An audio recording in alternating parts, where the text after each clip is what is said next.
하나님의 일하심과 순종이라는 제목으로 하나님 말씀 전하겠습니다. 오늘 읽은 본문 이전에 여호수아 1장 1절 앞부분에 보면 이렇게 기록되어 있습니다. 여호와의 종 모세가 죽은 후에 라고 되어 있습니다. 40년 동안 이스라엘이 의지했던 지도자 모세가 드디어 죽었습니다. 나라 전체가 뒤숭숭한 그런 상태입니다. 더군다나 이스라엘 백성들은 아직 하나님이 약속하신 그 가나안 땅에는 들어가지도 못한 그런 상태입니다. 이처럼 모세가 죽었다는 것은 이스라엘 백성들에게는 참 감당하기 쉽지 않은 그런 상황을 지금 맞이한 것입니다. 하지만 하나님에게는 어려운 일이 없습니다. 이스라엘 백성들이 이처럼 흔들리고 있을 때 그들을 여기까지 인도하신 그 에베네셀의 하나님께서 이제 이스라엘을 위해서 다시 일하기 시작하는 장면을 우리는 볼 수가 있습니다. 그러면 우리 하나님께서 이스라엘 백성들을 위해서 과연 어떻게 하나님이 일하시는가? 우리 여호수아 1장 1절 혹시 준비됐을까요? 여호수아 1장 1절 우리 영상을 통해 함께 읽겠습니다. 시작. 여호와의 종 모세가 죽은 후에 여호와께서 모세의 수종자 눈의 아들 여호수아에게 말씀하여 이르시되 아멘. 하나님께서 어려움에 처해 있는 당신의 백성들을 위해서 일하시는데 첫 번째로 일하시는 그 모습이 먼저 하나님의 일을 하시기 위해서 하나님은 사람을 찾아가셨습니다. 어떤 사람을 찾아가셨습니까? 믿음의 사람 여호수아를 먼저 찾아가시면서 하나님은 하나님의 일을 하기 시작하셨습니다. 우리가 알고 있듯이 여호수아가 어떤 사람입니까? 12명의 정탐꾼에 포함돼서 오랫동안 훈련받은 사람입니다. 하나님께서 미리미리 훈련시켜 놓으신 하나님의 일꾼이 바로 여호수아입니다. 우리는 여기서 잠깐 이 시대를 향한 하나님의 뜻을 우리는 찾을 수가 있습니다. 하나님의 일꾼들을 미리미리 키워야 된다는 것, 이건 알고 있으면서도 잘 하지 못하는 아주 중요한 일입니다. 하나님은 물론 전능하신 그런 하나님이시지만 결코 혼자 일하지 않는 그런 하나님이십니다. 거의 대부분의 하나님의 일을 사람들을 통해서 일하시는 그런 하나님이십니다. 그렇기 때문에 우리는 믿음의 일꾼들을 미리미리 발굴해서 훈련시키는 게 하나님의 일이요, 참 중요한 일입니다. 과연 믿음의 일꾼들이 누군가? 멀리 볼 때는 우리 교회학교 어린아이들입니다. 교회학교를 잘 지도하는 것이 믿음의 일꾼들을 하나님의 뜻의 안에서 키우는 일입니다. 세상 교육도 참 마찬가지겠지만 특별히 우리 신앙 교육에서는 이 선생님들의 땀과 헌신이 그래서 더욱더 중요한 것입니다. 학교 선생님들이 그 학생들의 성적을 위해서 땀을 흘리신다면 우리 교회학교 선생님들은 아이들의 믿음 향상을 위해서 땀을 흘리시는 것입니다. 기도, 또 사랑, 이 관심 이것을 쏟으시면서 땀을 흘리는 것, 바로 우리 아이들의 믿음 향상, 그래서 하나님이 사용하시기에 합당한 믿음의 사람들로, 믿음의 일꾼으로 키우는 것, 그게 바로 교회학교의 현장입니다. 그런데 이건 그야말로 참 수고로운 일입니다. 또 주님을 위한 희생입니다. 무엇을 위해서 우리 선생님들이 이런 희생과 수고를 과연 하시는가? 다른 말로 우리 교회학교의 교육의 목적이 무엇인가? 이 민수기에 보면 여호수아가 지금 일꾼이 되었죠. 그런데 여호수아가 하나님의 일꾼이 될 수 있었던 것 같은 그런 조건이 하나 나와 있습니다. 민수기 27장 18절 말씀에 여호와께서 모세에게 이르시되 눈의 아들 여호수아는 그 안에 영이 머무는 자니 너는 데려다가 그에게 안수하라 라고 지시를 하고 있습니다. 이 말씀 보면 여호수아 안에 영이 머물었다, 하나님의 영이 계셨다라고 말하고 있습니다. 우리 아이들의 신앙 교육도 마찬가지입니다. 우리 아이들의 심령 속에 하나님의 영, 예수의 영, 거룩한 성령님이 내주하시는 하나님의 사람으로 만들기 위해서 우리 교회학교 선생님들은 주일마다 땀을 흘리시는 것입니다. 그것을 분명한 교육의 목표로 삼고 선생님들이 더욱더 수고를 해주시는 겁니다. 그래서 그 선생님들의 수고와 땀 또한 하나님의 영, 그것을 믿고 그 하나님의 영을 받기 위해서 그 아이들은 날마다 또 주일마다 교회에 나와서 예배를 드리는 것이고, 마침내 교회 계율과 성령을 따라 살아가는 그런 아이들로 자라나고, 또 썩어가는 이 세상에서 소금의 역할을 하고 어두운 이 세상에서 빛의 역할을 잘 감당하면서 이 땅에 하나님의 나라를 확장시키면서 살아가게 만드는 것, 이것이 바로 다음 세대 일꾼을 키우는 목적인 것입니다. 교회학교 선생님들을 비롯해서 우리 모든 성도님들은 우리 교회학교의 학생들이 여호수아처럼 하나님의 든든한 일꾼으로, 준비된 일꾼으로 자라나서 크게 쓰임받을 수 있도록 더욱더 기도와 관심을 가져주시기를 우리 주님의 이름으로 부탁드립니다. 하나님은 하나님의 일을 하시기 위해서 첫 번째로 사람을 준비하셨습니다. 여호수아라는 사람을 오랫동안 준비하셨습니다. 그러고 나서 하나님께서 그 여호수아에게 주신 것이 바로 하나님의 약속입니다. 지금 이스라엘 나라의 상황이 힘든 상황이라 그랬죠. 모세가 죽고 없는 상황입니다. 이스라엘에게 지금 가장 시급히 필요한 것이 과연 무엇일까요? 당연히 군사력입니다. 아직 가나안 땅에 들어가지 못한 상황, 사방은 적으로 둘러싸여 있는 그런 상황입니다. 따라서 군사력은 가장 중요한 무기였습니다. 군사력이라 함은 첫째는 최첨단 전쟁 무기가 이스라엘 백성에게 있으면 참 좋겠죠. 또한 할 수 있다라는 그런 군인들의 강한 정신력, 또 적을 반드시 이길 수 있다라는 필승의 사기가 합쳐져야 강한 군사력이 나옵니다. 예전에 군대에 있을 때 행정반에서 6.25 전쟁사라는 책을 가끔씩 읽어보았습니다. 대부분은 다 기억에 안 남지만 기억에 남는 몇 가지 장면이 있는데, 그 중에 기억에 남는 장면이 북한군이 탱크를 밀고 38선을 넘어오는데 우리나라 군인들, 심지어 소대장이나 중대장 이런 간부들까지도 북한에서 내려오는 그 탱크를 처음 본 군인들도 많았다라는 기록을 읽어본 적이 있습니다. 이 기록을 읽고 많이 황당했습니다. 간부가 탱크를 처음 본단 말이야 라는 생각을 해본 적이 있습니다. 또 하나는 그 넘어오는 탱크 입에서 불이 뿜어져 나오는데, 그럴 때마다 우리 군인들이 다 죽어가는데 그 탱크를 도저히 막을 만한 무기가 하나도 없었다라고 울부짖으면서 죽어갔다라는 그런 장면을 많이 읽었습니다. 무슨 말입니까? 그만큼 우리나라가 군사력이 약했고 힘이 없었던 것입니다. 개인도 마찬가지이고 회사나 국가들도 마찬가지입니다. 힘이 없으면, 군사력이 약하면 억울해도 수치와 모욕을 당하고 빼앗기고 결국 남들에게 지고 마는 것입니다. 지금 이스라엘은 요단강을 건널 수 있는 배가 필요했습니다. 또 적들과 싸울 수 있는 탱크와 총알이 필요했습니다. 하지만 이스라엘이 가진 것이라고는 모세는 죽고 없고 변변한 무기도 없고 또한 정신력도 해이해진, 그야말로 아무것도 없는 오합지졸의 상태였던 것입니다. 이스라엘은 지금 누구하고 붙어도 질 수밖에 없는 그런 상태였습니다. 그런데 하나님은 이런 여호수아에게 무기는 주지 않고 하나님의 약속의 말씀만 주셨습니다. 보이는 무기가 필요했던 여호수아에게 보이지 않는 하나님의 말씀만 주셨던 것입니다. 지금 당장 탱크, 총 이런 무기가 필요했던 그 여호수아에게 과연 약속의 말씀을 주셨으니 하나님의 뜻이 있었을 텐데 과연 그 뜻이 무엇이었을까요? 이스라엘을 지키는 것은 탱크가 아니라 여호와 하나님이라는 그 사실을 하나님이 이 어려움 속에 있었던 여호수아에게 다시 한번 깨닫게 해주셨던 것입니다. 보이는 탱크도 중요하지만, 보이는 무기도 중요하지만 보이지 않는 하나님이 너를 지켜주셔야, 이스라엘을 지켜주셔야 너는 이길 수 있다라는 이 사실을 하나님은 다시 한번 깨닫게 해주셨던 것입니다. 이것을 어릴 때부터 깨달았던 사람이 바로 다윗입니다. 성경에 다윗이 블레셋 사람에게 이르되 너는 칼과 창과 단창으로 내게 나아오거니와 나는 만군의 여호와의 이름 곧 내가 모욕하는 이스라엘 군대의 하나님의 이름으로 내게 나아가노라 라고 선포하면서 골리앗 장군을 향해 달려갔습니다. 칼과 창은 다윗에게 없었지만 그것보다 더 큰 힘이 있으니 바로 만군의 여호와의 이름을 믿었기에 너에게 나아간다 라고 자신 있게 달려갔던 다윗의 신앙 고백입니다. 하나님은 어떻게 했습니까? 이런 다윗에게 그 원수의 머리를 주셨습니다. 다윗의 힘은 칼과 창에 있지 아니하고 오직 하나님에게 있었습니다. 하나님은 모세를 위해서도 일하실 때 같은 방법으로 일하셨습니다. 40년 동안 모세가 미디안 광야에서 처가살이를 했습니다. 처가살이를 하면서 양을 치며 40년을 보냈습니다. 그런 모세에게 이제 희망은 아무것도 없었습니다. 바로 그때 하나님이 희망 없는 모세를 찾아오셨습니다. 이스라엘 백성들을 애굽에서 이끌고 나와라 라고 모세를 향해서 말씀하셨습니다. 성경에는 없지만 이 말씀을 들었을 때 나라면 과연 어땠을까라는 생각을 한번 해봤습니다. 하나님, 그런 말도 안 되는 말씀을 하시니까 제 이 꼴을 좀 보십시오. 아침 저녁으로 양 치는 것도 이제 힘이 듭니다.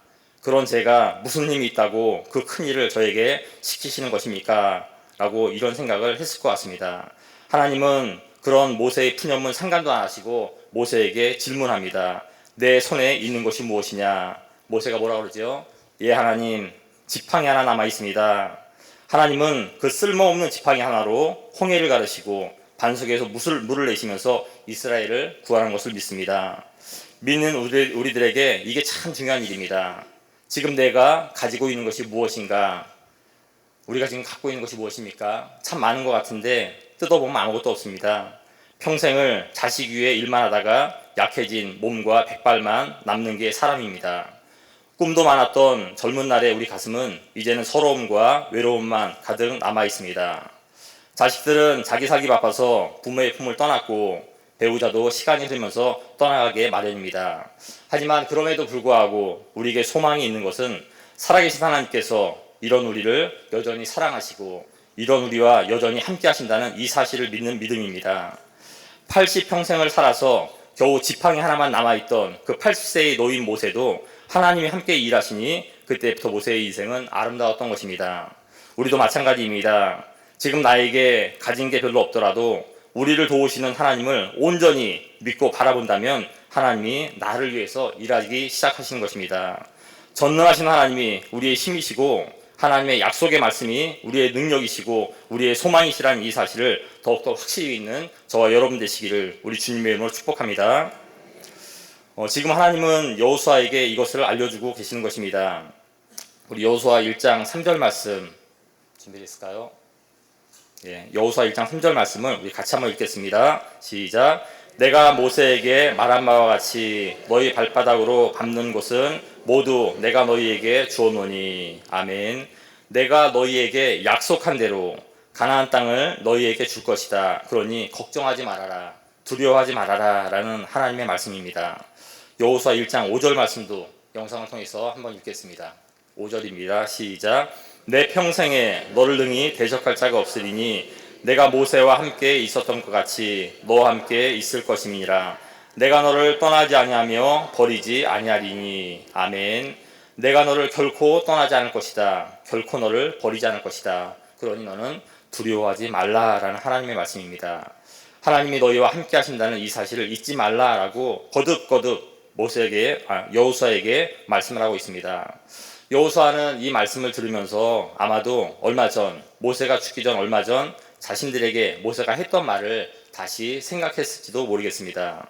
하나님은 여호수아가 낙심할 것을 미리 아시고 모세를 통해서 모세가 죽기 전에 미리 이런 말씀을 하셨습니다. 너희가 지금 이 자리까지 올 수 있었던 것은 모두 하나님의 은혜란다. 생각하여 보라. 이 험한 광야를 40년 동안 걸으면서 너희 발에 병이 나지 않았다. 40년 동안 입은 너희 옷도 헤어지지 않았다. 왜냐하면 내가 너희를 지켜주었기 때문이다. 이 말씀을 모세가 죽기 전에 이스라엘 백성들에게 또 여호수아에게 먼저 하셨습니다. 너희가 지금 이 자리까지 올 수 있었던 가장 큰 이유, 그것은 너희에게 뭐가 있어서가 아니라 전능하신 하나님이 도와주셨기 때문이라는 이 사실을 결코 잊어서는 안 된다라는 것을 각인시켜 주는 겁니다. 하나님은 여호수아에게 이 자리까지 올 수 있었던 이유가 하나님의 은혜였음을 다시 한번 깨닫게 하셨습니다. 여호수아는 이 하나님의 말씀을 통해서, 약속의 말씀을 통해서 탱크로도 대신할 수 없는 마음의 큰 힘을 얻었고 다시 비로소 일어설 수 있었던 것입니다. 사랑하는 성도 여러분, 지금 우리는 어떤지 한번 뒤돌아보면 좋을 것 같습니다. 산전수전 다 겪으면서 지금 이 자리까지 올 수 있었던 이유, 삶의 희망은 사라지고 내가 더 이상 살아야 할 이유를 찾지 못해서 절망의 늪에 빠져 허우덕대던 그 수많은 나날들, 또 육신의 질병으로 고통 때문에 잠 못 이루는 뜬 눈으로 밤을 새웠던 지우고 싶었던 그 나날들, 인생의 짐이 너무 무거워서 혼자만 아는 눈물을 삼키며 비틀거리며 나 혼자 걸어왔던 그 수많은 시간들, 비빌 언덕이 하나가 없어 외로움과 싸우면서 쉬지 않고 달려야만 했던 그 고단한 나날들, 이처럼 하루하루를 살얼음판 걷는 것처럼 아슬아슬하게 살았던 시간들을 이제는 다 뒤로 하고 지금 내가 이 자리에 설 수 있었던 이유, 오직 하나님의 은혜였음을 믿습니다. 이 잔잔하지만 이 강력한 하나님의 은혜에 우리는 다시 한번 하나님께 감사드리고 더 나은 미래를 꿈꾸고 소망으로 가득한 그런 삶을 살아나가야 할 것입니다.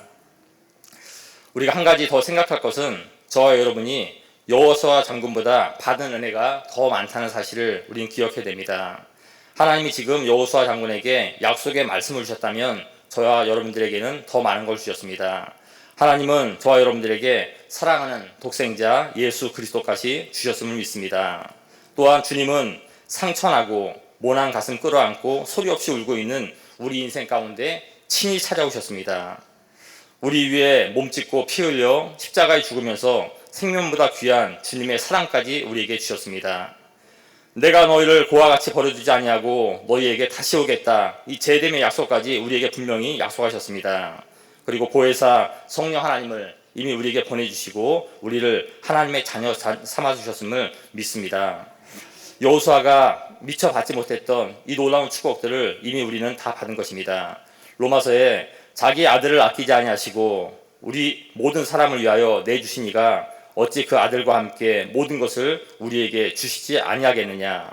그 어떤 것도 우리를 우리 주 그리스도 예수 안에 있는 하나님의 사랑에서 끊을 수 없다라고 말씀하고 있습니다. 우리는 어떻습니까? 하나님에게 참 인색하지요.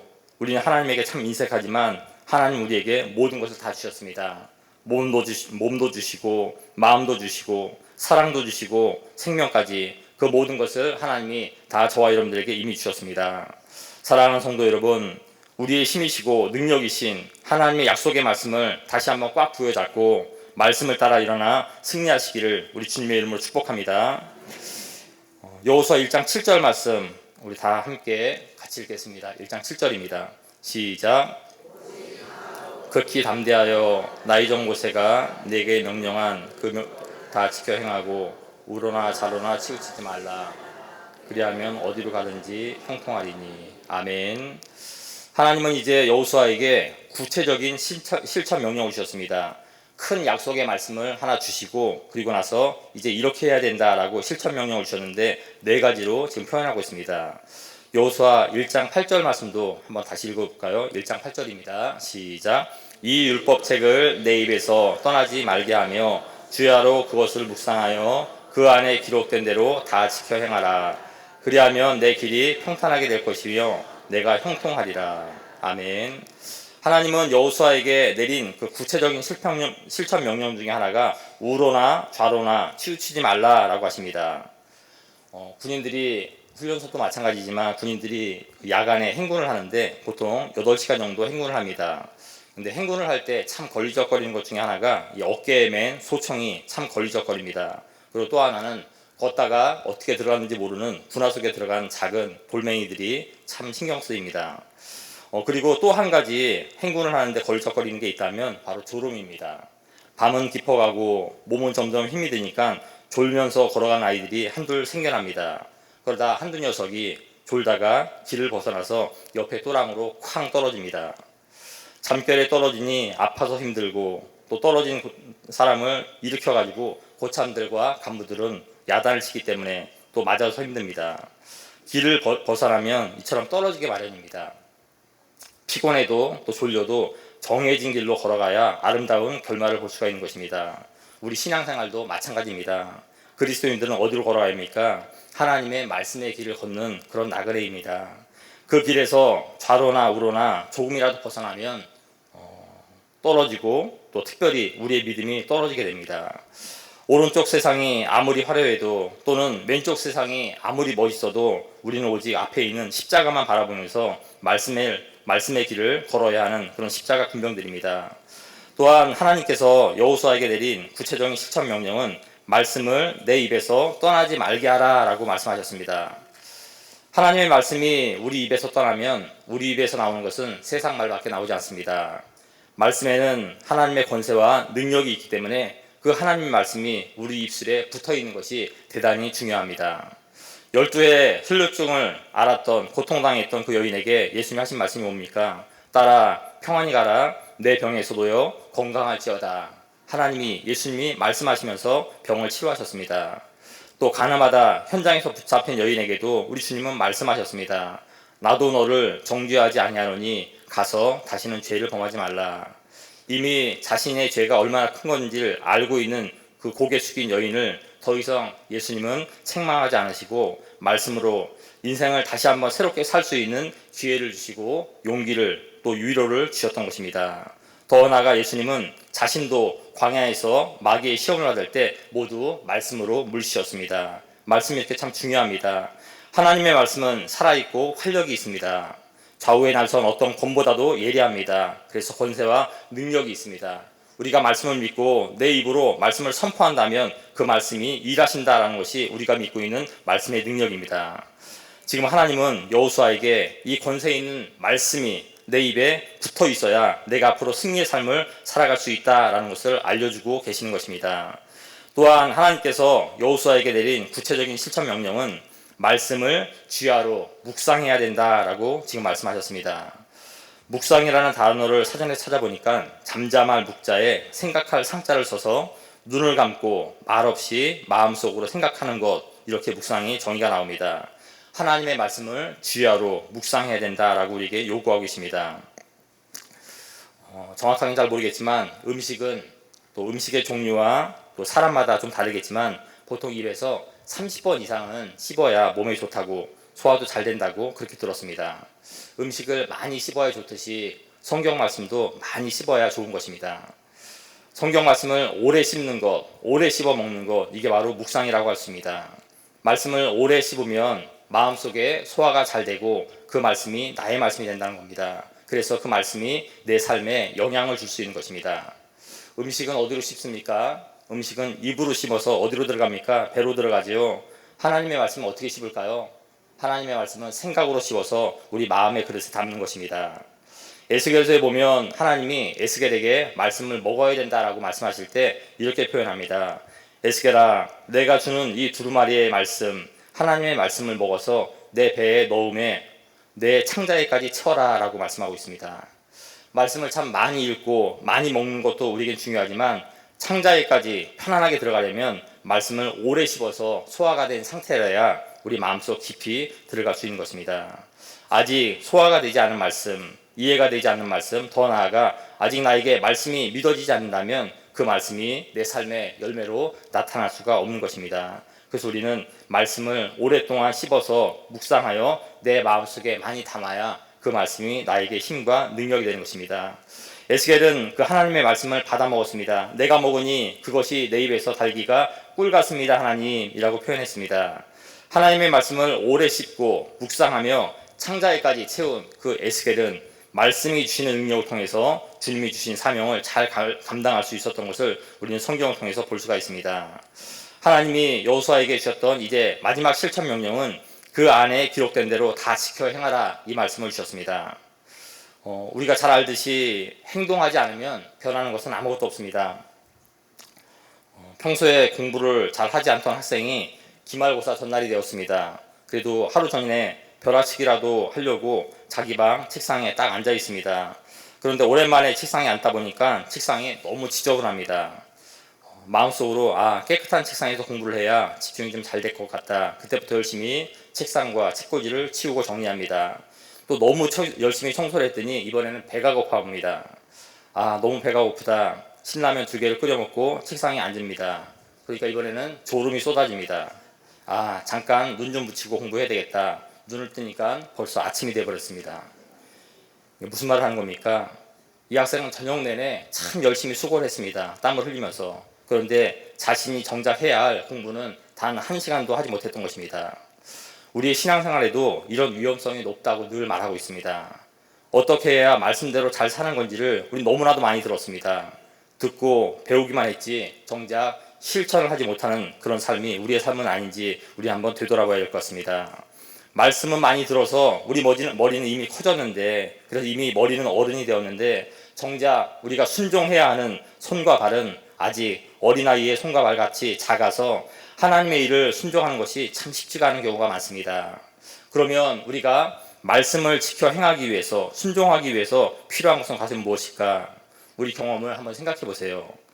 하나님의 말씀대로 순종하기 위해서 과연 무엇이 필요할까? 제 경우에는 결국 내 생각을 내려놓는 것, 이것이 가장 큰 관건이었습니다. 성경에 많이 기록되어 있지는 않지만 우리가 잘 알고 있는 위대한 하나님의 사람 사도 바울도 이 순종에 있어서만큼은 많은 실패가 있었을 것입니다. 사도 바울이 하루하루 일기를 써서 그것이 지금까지 왔다 그러면 그 일기장에는 그의 실패와 후회, 그리고 내일 위한 계획을 우리가 알 수 있었을 텐데 성경은 사도 바울의 일기장이 아니기에 그의 인간적인 실패는 성경에 나오지 않았습니다. 그래도 분명한 것은 사도 바울도 말씀대로 산다는 것이 참 쉽지 않았던 것입니다. 그래서 그는 늘 이렇게 고백했습니다. 이렇게 털어놓았습니다. 나는 날마다 죽노라 라고 했습니다. 내가 내 몸을 쳐서 하나님 말씀 앞에 복종시킨다 라고 말하고 있습니다. 나는 날마다 내 생각과 감정과 입술을 죽여야 했었다. 그래야 비로소 말씀대로 순종할 수 있었다라는 이 사도 바울의 처절한 고백이었습니다. 사도 바울은 그렇게 하루하루를 씨름하면서 신앙의 나이가 들어갔지만 그는 여전히 같은 고백을 하면서 살았습니다. 내가 그리스도와 함께 십자가에 못 박혀나니 그러지 이제는 내가 사는 것이 아니요 오직 내 안에 그리스도께서 사시는 것이라. 내 자아가 십자가에 못 박혀 죽어야만 내가 순종할 수 있었다라는 사도 바울의 그런 고백입니다. 사랑하는 성도 여러분, 지금 지도자를 잃어버린 두려움에 떨고 있는 여호수아 장군에게 하나님은 약속의 말씀을 먼저 주셨습니다. 그리고 나서 구체적인 실천 명령을 주셨습니다. 이제 여호수아가 할 일은 무엇입니까? 순종하는 일입니다. 저는 이 시점에서 저 자신에게 한 가지 질문을 던져보았습니다. 우리가 하나님의 말씀을 이미 다 받았는데, 대부분의 말씀 이미 다 알고 있는데 왜 저 권사님은 하나님의 말씀대로 순종하는데 나는 순종이 잘 안 될까? 반대로 나는 순종이 어느 정도 되는데 왜 저 집사님은 순종하는 것이 그렇게도 힘들어 하시는가? 이 차이가 왜 오는 것이고 이 차이의 해결책은 무엇인가? 누가 말씀대로 순종할 수 있단 말인가? 이것이 저희 질문이었습니다. 여러분의 생각은 어떻습니까? 이미 우리가 어떻게 순종해야 될지 다 알고 있습니다. 모두가 다 하나님의 말씀을 오래전부터 배웠기 때문에 내가 어떻게 살아가야 될지 다 알고 있습니다. 그런데 누구는 순종하고 누구는 순종하지 않고 이 차이가 과연 어디서 오는 것입니까? 결국 순종은 나 스스로가 하나님을 정말 얼마나 강력하게 믿고 있는가, 말씀의 능력을 얼마만큼 확실하게 믿고 있는가라는 이 믿음의 크기에 우리의 순종이 달려있는 것입니다. 그래서 순종에는 믿음이 참 중요합니다.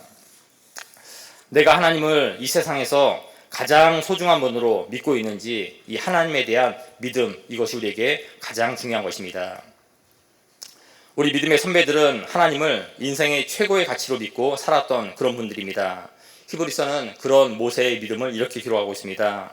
믿음으로 모세는 장성하여 바로의 공주의 아들이라 칭함받기를 거절했다라고 기록하고 있습니다. 이 모세는 왕자의 신분을 벗어버리고 이스라엘 백성들과 모래바람을 맞으면서 광야 40년 생활을 자원했습니다. 모세가 과연 어떻게 이런 순종, 이런 선택을 할 수 있었는가? 성경은 이렇게 설명합니다. 모세는 그리스도를 위하여 받는 수모를 애굽의 모든 보화보다 더 큰 재물로 여겼으니 이는 상 주심을 바람음이라. 아멘. 하나님이 없는 은금 패물보다 그리스도 예수를 위해서 수고할 때 하나님이 주시는 그 상급을 더 가치 있는 보물로 모세는 생각할 수 있었기 때문에 순종할 수 있었다라는 성경의 설명입니다. 시편 84편에도 같은 고백이 나옵니다. 주의 궁정에서의 한날이 다른 곳에서의 첫날보다 나은즉 악인의 장막에 사는 것보다 내 하나님의 성전 문지기로 있는 것이 좋사옵니다 라고 고백하고 있습니다. 악인의 궁궐 같은 장막이 있습니다. 반대로 하나님의 성전 문지기 학구방이 있습니다. 이 둘 중에 하나를 선택하라 라고 물으시면 나는 성전 문지기의 학구방을 선택하겠다는 그런 믿음의 고백입니다. 하나님에 대한 확실한 믿음이 있었기 때문에 이런 선택이 가능했던 것입니다. 예수님도 말씀하셨죠. 이 작은 자 중 하나에게 냉수 한 그릇이라도 주는 자는 내가 진실로 너희에게 이르노니 그 사람이 결단코 상을 잃지 아니하리라 라고 약속하셨습니다. 이 예수님의 말씀처럼 하나님의 이름을 위해서, 교회의 이름을 위해서, 또 하나님의 성도를 위해서 수고할 때 하나님이 주실 상급을 확실히 믿고 있는 사람, 이런 사람들이 순종할 수 있는 그런 사람들입니다. 여호수아는 하나님을 최고의 가치로 믿는 믿음이 있었기 때문에 하나님이 주신 명령에 즉시 순종했습니다. 상황은 변한 것이 아무것도 없었습니다. 하지만 하나님의 약속의 말씀, 내 손에 잡히지 않았고 내가 볼 수 없었지만 하나님의 진리의 말씀을 믿었기에, 그 말씀을 받았기에 여호수아는 그 말씀만 믿고 이제 부하들에게 구체적으로 명령을 내리기 시작합니다. 앞으로 3일 후에 요단강을 건너 가나안으로 진격할 것이니 너희는 전쟁 양식을 준비하라 라고 부하들에게 명령합니다. 여호수아 장군의 명령을 받은 부하들은 한 사람도 거역하지 않고 여호수아 장군의 말을 그대로 받아서 전쟁 준비를 시작합니다. 여호수아 1장 16절 말씀에요. 그들이 여호수아에게 대답하여 이르되 당신이 우리에게 명령하신 것은 우리가 다 행할 것이요 당신이 우리를 보내시는 곳에 우리가 가리이다라고 부하들이 적극적이고 긍정적인 반응이 나옵니다.